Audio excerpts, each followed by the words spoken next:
3부 예배를 드리면서 각각의 말씀들을 준비했습니다. 2부의 말씀은 끊을 수 없는 하나님의 사랑을 기억하라. 또 3부의 말씀은 우리를 사랑하시는 이로 말미암아 넉넉히 이기느니라. 그래서 2부에 나오신 여러분들은 오늘 예배 드리시고 기회가 되신다면 집에 돌아가셔서 유튜브에 올라오시는 3부 예배를 3부 예배의 말씀을 잘 들으면 오늘의 말씀에 어떤 귀한 어떤 짝을 만나게 되어질 것입니다.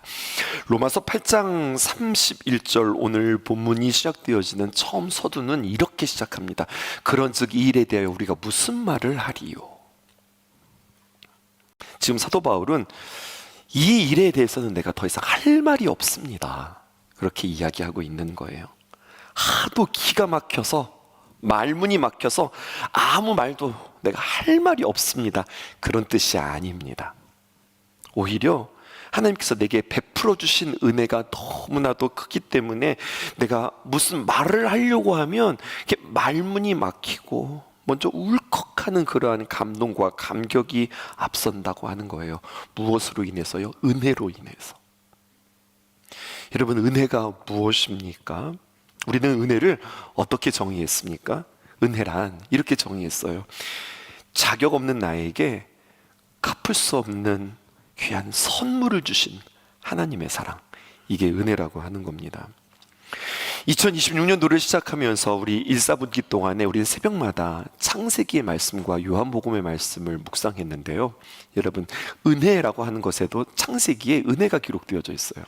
창세기가 말하는 은혜입니다.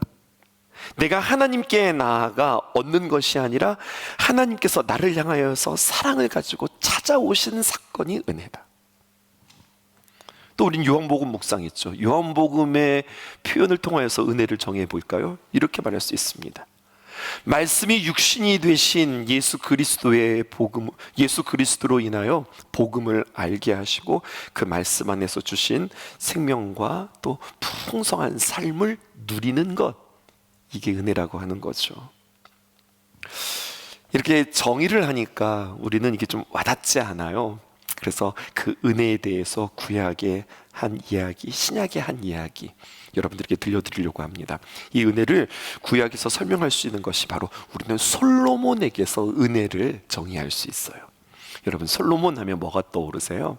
솔로몬 하면 지혜가 떠오르고, 또 그 다음에 이 세상에서 가장 부유함을 누렸던 사람 솔로몬, 또 솔로몬의 성전, 또 솔로몬의 영광, 이런 것들 생각나실 겁니다. 그런데요, 여러분, 많은 분들이 이거 아실까요? 솔로몬에게 또 다른 이름이 있었다는 것. 솔로몬의 또 다른 이름이 있으니 그 이름은 바로 여디디야입니다. 이 이름의 배경을 알면 우리가 은혜가 무엇인지를 잘 설명할 수 있어요. 우리는 솔로몬의 아버지가 누구로 알고 있어요? 다윗입니다. 다윗이라는 거 잘 알고 있죠. 자, 제가 계속해서 질문해 가볼게요. 그러면 이 솔로몬의 어머니는 누구입니까? 밧세바입니다. 여러분, 그렇다면 밧세바가 어떻게 하다가 이 다윗의 남편이 되었을까요? 이 밧세바가 어떻게 하다가 다윗의 아내가 되었을까요? 여러분, 잘 아는 이야기입니다. 솔로몬의 어머니 밧세바, 이 밧세바는 원래 본디 남편이 있었던 사람입니다. 그의 이름은 우리야였습니다. 이 우리야는 누구냐? 유다 나라의 탁월한 장수였고 또 솔로몬에게 있어서는 둘도 없는 충신이었습니다. 그런데 그 충신을 이 다윗이 어떻게 했습니까? 목욕하고 있는 이 밧세바의 눈이 멀어서 자신의 신복이요 충성스러웠던 우리야를 죽이고, 그리고 밧세바를 자신의 아내로 맞이한 겁니다. 그리고 그런 밧세바와 그런 다윗 사이에서 태어난 아들이 솔로몬이에요. 솔로몬, 네 아버지가 누구냐? 다윗 왕이시다. 그러면 네 어머니는 누구냐? 밧세바다. 솔로몬, 네 어머니 밧세바가 원래 처음부터 다윗의 남편이 아니라 다윗 말고 다른 남편이 있었던 거 너 알아? 솔로몬, 너희 아버지하고 너희 어머니가 어떻게 만났는지 알아? 그 불편한 관계를 너 알아? 네 아버지가 우리아에게 어떻게 했는지 너 알고 있어? 여러분, 솔로몬이라고 하는 이름은 자신의 육신의 아버지 다윗이 지어준 이름입니다. 그런데 그의 출생의 배경을 생각하면 그 시작이 결코 그렇게 가볍지 않습니다. 죄의 자리에서 태어난 아이, 부끄러움과 수치 가운데 태어난 아이, 상처의 그림자를 안고 시작한 존재, 그게 솔로몬이라고요. 그 자체로만 보면 그의 출생은 평생 낙인이 될 수 있고 흠집이 될 수 있습니다. 그리고 지워지지 않는 상처가 될 수 있습니다. 그런데요, 솔로몬을 바라보시는 하나님의 시선은 달랐습니다. 하나님께서 그에게 솔로몬 말고 또 다른 이름을 지어주십니다. 그 대목이 사무엘하 24장 하반절에서 25절에 기록되어 있습니다. 24장 하반절, 이건 다윗이 이름을 지어주는 거죠. 그의 아들을 낳음에 그의 이름을 솔로몬이라 하니라. 그런데요, 여호와께서 그를 사랑하셨다는 거예요. 솔로몬을 사랑하셨습니다. 그 출생, 그런 부모, 그런 아픔, 그런 상처를 가진 솔로몬을 사랑하셨어요. 그렇게 해서 어떻게 하셨어요? 25절, 선지자 나단을 보내어 그의 이름을 솔로몬이라 하지 말고 여디디아라 하라. 그 뜻이 뭡니까? 이는 여호와께서 사랑하셨기 때문이라. 여디디아, 하나님의 사랑받는 자라고 하는 이름의 뜻이에요. 사람들은 그 아이의 출생 배경을 보고 수덕거렸지만 하나님은 그 아이 솔로몬, 그 존재만을 보고 그리고 사랑을 선언하십니다. 사람들은 그 사람의 과거를 말하지만 하나님은 언제나 우리에게 새 이름을 불러주시고 우리에게 늘 새롭게 덧입혀주시는 분이 하나님이세요. 우리 인생에게도 마찬가지죠. 우리 모두에게도 여러분, 사람이 붙인 이름이 있고 하나님이 불러주시는 이름이 있다고 하는 사실입니다. 사람들이 붙인 이름에는요, 상처가 기억나게 되어지고 실패를 떠올리게 되어지고 죄의 흔적들을 우리는 말하게 되어집니다.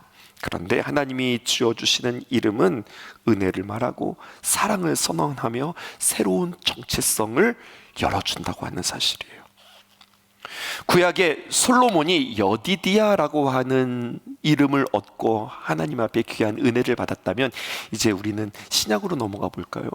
신약에도 하나님으로부터 새로운 이름을 받은 사람이 있으니 그의 이름이 바로 사울이 바울이라고 하는 이름을 받게 되어진 사건입니다. 바울이 귀한 사역들을 감당하면서 참 고통스럽고 힘든 순간들이 많았습니다. 하나님이 귀한 복음을 전할 때 얼마나 많은 박해와 외부의 핍박이 있었는지 모릅니다. 그런데요 여러분, 진짜 그를 힘들게 하고 있었던 것은 외부의 핍박이 아니었습니다. 오히려 더 그를 힘들게 했던 것은 무엇이냐? 그를 주눅들게 만들고 그를 움츠러들게 만드는 진짜 고통은 어디에 있었느냐? 교회 공동체 안에서 그에게 주는 상처였습니다. 사도 바울은 서신서를 쓸 때마다 늘 자신을 설명하면서 시작합니다. 사도 바울은 자신의 서신서를 시작할 때에 언제나 자신의 정체성, 나는요 그리스도의 종입니다, 나는 사도로 부름받은 사람입니다, 이것을 빼놓지 않고 써요. 확인해 보실까요? 로마서 1장 1절입니다. 예수 그리스도의 종 바울은 사도로 부르심을 받아. 고린도전서 1장 1절의 상반절에 하나님의 뜻을 따라 그리스도 예수의 사도로 부르심을 받은 바울과 계속해서 사도로 부르심을 받았다, 이것을 놓치지 않고 이야기해요. 고린도후서 1장 1절 하나님의 뜻으로 말미암아 예수의 사도된 바울과 갈라디아서 1장 1절 사람들에게 난 것도 아니요 사람으로 말미암은 것도 아니요 오직 예수 그리스도와 그를 죽인 자 가운데서 살리신 하나님 아버지로 말미암아 사도된 바울은, 에베소서 1장 1절 하나님의 뜻으로 말미암아 그리스도 예수의 사도된 바울은, 그만할까요? 여러분, 계속해서 사도 바울의 서실은 뭐냐? 나는 예수 그리스도의 종입니다, 나는 주님의 귀한 사도입니다. 우리는 서신서를 시작하면서 이게 그냥 사도 바울의 인사말인 줄 알았는데 사실은요, 고난과 핍박과 은혜로 인하여서 늘 이렇게 사람들에게 때로는 자기 스스로, 맞아, 나는 사도야. 맞아. 나는 예수 그리스도의 종이야. 이것을 되뇌이고 확인하고 음미하고 그리고 이것에 대하여서 몸부림치는 자신의 안에 갈등이 있었어요. 마치 이런 것과 같습니다. 제가 설교하다 말고요. 여러분, 저 말입니다. 저는 기독교 대한감리회 동부연회 춘천 동지방 신성구역 신성교회 담임목사입니다. 이렇게 이야기하는 거예요. 대뜸. 여러분, 그러면 여러분들은 뭐라고 말씀하실까요? 목사님, 누가 뭐래요? 누가 뭐라고 그래요? 아니, 목사님 보고 누가 목사님 아니래요? 여러분, 이런 이야기 들을 겁니다. 목사님 그냥 하시던 설교나 그냥 하시죠. 그렇게 이야기할 거라고요. 근데 여러분, 사도 바울은 달라요. 사도 바울은 그렇지 않습니다. 나는 예수 그리스도의 종이요 하나님 아버지로부터 부름받은 사도입니다. 그렇게 말하면 바울을 향하여서 이렇게 말하는 사람들이 있었단 말입니다. 네가 무슨 예수 그리스도의 종이야? 네가 무슨 사도야? 이렇게 되는 거예요. 우리로 말하면 네가 무슨 목사야? 이렇게 되는 거예요. 너는 예수 그리스도의 종이 아니라 예수 믿는 사람들을 죽였던 살인자지. 네가 무슨 종이야? 너는 예수 믿는 사람들을 핍박했던 사람이잖아. 이게 그의 이름이라고요. 네가 핍박해서 병들고 죽게 된 사람들이 얼마나 많은 줄 알아? 그들의 상처가 얼마나 큰지, 네가 그 만행으로 인해서 그 가족들이 지금도 얼마나 많이 상처받고 살아가는지 너 알아? 여러분, 사람들이 이렇게 이야기한다고요. 네가 복음을 만나고 네가 예수 믿었으면 그냥 숨죽이고 조용히 살아. 너 때문에 사람들이 고통당하고 있다고. 너 때문에 많은 사람들이 힘들어하고 있다고. 네가 하나님의 부름받은 사도라고? 사도라고 하는 말이 무슨 말인지는 알고나 있어? 사도가 뭔지 알아? 사도는 네가 되고 싶다고 사도가 되는 것이 아니라, 사도는 우리 주님께서 직접 부르시고 예수님과 실제 동거동락한 사람이 사도야. 직접 가르침을 받고 예수님의 가르침을 직접 수여받은 사람이, 예수님으로부터 사사받은 사람이 그게 사도지. 네가 네 스스로를 사도라고 감히 말해? 여러분, 이런 말들이 있었다고요. 모든 사람들이 다 사도 바울에게 그렇게 말한 것은 아니었지만 사도 바울의 사도권을 문제 삼는 일들이 성경에 기록되어져 있어요. 사람들은 바울을 향하여서 너는 사도가 아니다 라고 말했고 그의 과거를 끊임없이 들추었습니다. 이 말이 고통스러웠던 이유는요, 이 말이 거짓말이 아니에요. 꾸며낸 말이 아닙니다. 이 말이 사실입니다. 사도 바울은 실제로 교회를 핍박했던 사람이고 그리스도인들을 죽음으로 내몰았던 사람입니다. 사람들의 말은 비난이면서 동시에 사실이었고 그 사실은 사도 바울을 너무나도 아프게 했다고요. 사도 바울이 그런 이야기를 들을 때 참 고통스러웠지만 여러분, 때로는 모든 소리보다 더 크게 자기의 내면에서 죄책감의 소리가 울려 퍼질 때 내가 이 길을 걷는 게 맞나? 이런 생각이 그에게 들고 아무도 말하지 않아도 자신이 자신을 알고 있는 그 과거, 그 기억이 자신을 정죄하는 소리로 들렸을 거라고요. 여러분, 베드로 여러분들 알고 계시죠? 전해지는 전승에 의하면 부활하신 예수님을 만나고 사명을 회복하고 오순절 다락방에서 여러분 성령을 체험한 이후에도 어느 날 문득 새벽녘에 닭울음 소리가 들리면 내려오는 전승에 의하면 맞아, 내가 예수님을 3번이나 모른다고 부인했지. 그 새벽녘이 떠올라, 그 밤이 떠올라 베드로는 통곡하면서 울었다는 거예요. 그렇게 용서받고 그렇게 사도로 살아가고 그렇게 성령 받았음에도 불구하고. 그럼 여러분 생각해 보세요. 사도 바울에게도 그런 소리가 없었을까요? 그런 죄책감이 그에게 없었을까요? 그에게는 그리스도인들을 잡아 죽이던 기억, 스데반의 죽음을 옆에서 지켜보던 장면, 그 모든 과거가 있는데 그 소리가 어찌 그의 영혼을 흔들지 않을까요? 바울에게도 분명히 그러한 죄책감의 소리들이 들렸을 거예요. 그런데 중요한 것은 그 소리가 들리지 않았다보다 더 중요한 것, 그 소리보다 더 큰 주님의 음성이 있었다는 사실이에요. 바울 안에는 과거의 정죄보다 더 큰 음성이 있었습니다.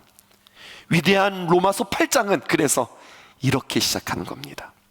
1절은 제가 2절은 여러분들이 읽어볼게요. 그러므로 이제 그리스도 예수 안에 있는 자에게는 결코 정죄함이 없나니. 2절입니다. 시작. 이는 그리스도 예수 안에 있는 생명의 성령이 법이 죄와 사망의 법에서 너를 해방하였습니다. 아멘이십니까? 여러분, 저는 설교를 시작했던 그 앞부분을 그대로 다시 한번 반복해 볼게요. 로마서 8장 31절은 사도 바울의 깊은 감격으로 시작되어집니다. 로마서 8장 31절 상반절, 그런즉 이 일에 대하여 우리가 무슨 말을 하리요? 바울은 지금 이 일에 대해서 내가 더 할 말이 없습니다라고 고백하는 거예요. 하도 기가 막혀서, 말문이 막혀서 아무 말도 나오지 않는다는 그런 뜻이 아닙니다. 오히려 내게 베풀어 주신 은혜가 너무 크기에 내가 무슨 말을 하기 전에 먼저 울컥하는 감동과 감격이 그에게 있었다고요. 나는 너를 택했다. 내가 너를 보냈다. 내가 너를 용서였다. 무엇보다도 최고의 말씀, 너는 내 사랑하는 자녀다. 이 소리가 정죄하는 소리보다 더 크게 들렸다고 하는 사실이에요. 주 안에서의 이 자유함, 여러분들에게 좀 더 쉽게 설명해 볼까요? 저에게는 보물상자가 하나 있습니다. 그 보물상자에 간직한 제 딸아이의 편지를 여러분들에게 한번 소개해 볼까요? 딸이 한두 명이어야죠. 어떤 딸인지 한번 맞춰보세요. 이 딸아이가 어릴 때였습니다. 어머니 죄송합니다. 벌써부터 좀 뭐가 이상하죠? 평상시에 늘 엄마라고 불렀던 아이가, 이은주 엄마 이렇게 불렀던 아이가 어렸을 때에 어머니가 뭐예요? 근데 진짜 어색한데요, 이유가 있어요. 편지를 이렇게 썼습니다. 어머니 죄송합니다. 교회 예배당에 조이를 데려가서 이런 일이 일어났습니다. 조이가 원망스럽기도 했지만 모든 시작의 원인은 저이기 때문에 제가 책임지고 카펫을 빨겠습니다. 어머니 때리지만 말아주세요. 무섭습니다. 다시는 이런 일이 없도록 주의하겠습니다. 오늘 제가 회개할 일이 있어. 회개도 아니야, 회개. 이건 엑셀에서나 쓰는 말이지. 오늘 제가 회개할 일이 있어서 기도하러 갔는데 무서워서 조이를 데리고 갔습니다. 엄마 기도 끝나고 같이 내려오려고 기다리고 있는데 조이 그 녀석이 그만 오줌을 쌌습니다. 카펫은 제가 잘 빨도록 하겠습니다. 어머니 힘드신데 철없는 저의 짧은 다음 장 생각, 참으로 죄책감이 듭니다. 제가 나중에 어머니께 좋은 핸드크림 사드리고 싶습니다. 만일 저를 용서해 주신다면 제가 어머니 일 열심히 도와드리도록 하겠습니다. 너무너무 죄송해요.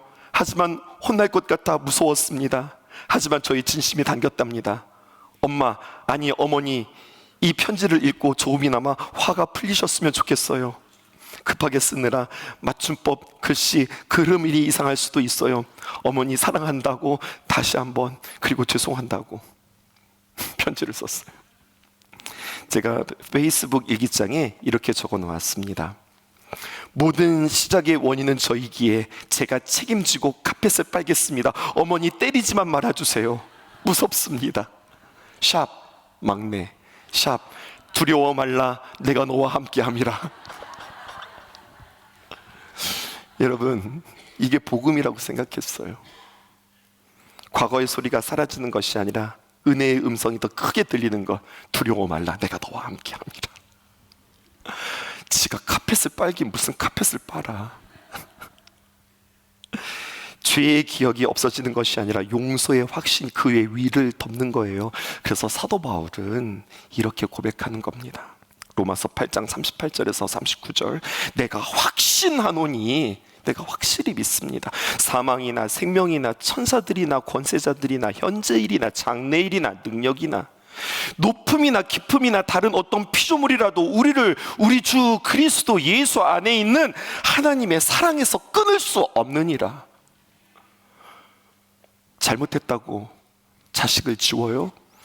잘못했다고 혼낼 수는 있죠. 하지만 너 오늘부터 너 내 자식 아니다, 이런 게 어디 있어요? 무엇이 바울을 담대하게 했을까요? 하나님께서 자신을 사랑한다고 하는 사실, 그리고 그 사랑은 어떤 피조물도 끊을 수 없다는 믿음을 기억했습니다. 여러분, 예수님이 부활하셨습니다. 근데 이 말로는 부족합니다. 사망 권세를 이기신 그 예수님이 부활하셨습니다. 여러분, 사망 권세 잡은 자가 뭐라고 이야기합니까? 그 사망 권세 잡은 자는 언제나 우리에게 정죄하고 너는 자격이 없다고 말합니다. 그런데 그 정죄의 죄값을 치르시고 나를 위해 대신 죽으신 우리 주님께서 살아나셔서 우리에게 너는 이제 솔로몬이 아니다, 너는 여디디아다, 너는 사울이 아니라 너는 바울이다, 너는 남이 아니라 너는 내 딸이고 너는 내 아들이라 불러주시는 그 음성, 끊을 수 없는 하나님의 귀한 사랑을 기억하십시오. 우리 보좌 앞에 모였네. 함께 주를 찬양하며 하나님의 사랑 그 아들 주셨네. 그의 피로 우리 구원받았네. 십자가에서 쏟으신 그 사랑 강같이 온 땅에 흘러 각 나라와 족속 백성만 원해서 구원받고 주 경배 드리네. 구원하심이 보좌에 앉으신 우리 하나님과 어린 양께 있도다. 구원하심이 보좌에 앉으신 우리 하나님과 어린 양께 있도다. 구원하심이 보좌 위에 어린 양께 있습니다. 여러분 믿으십니까? 우리 다시 한번 믿음으로 고백하며 나아갑시다. 우리 보좌 앞에 모였네. 함께 주를 찬양하며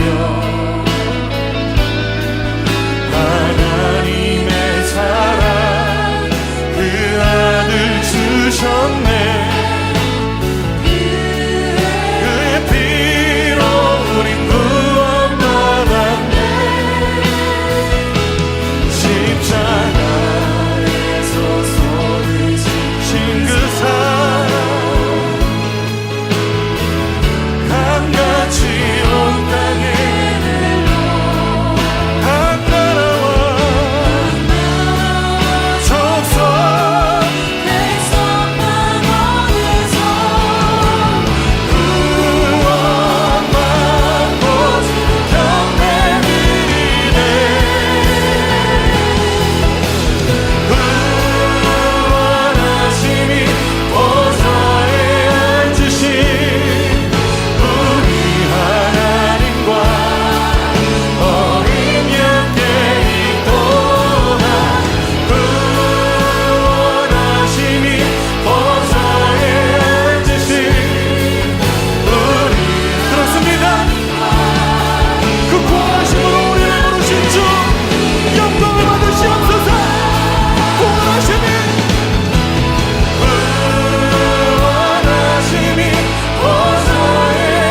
내게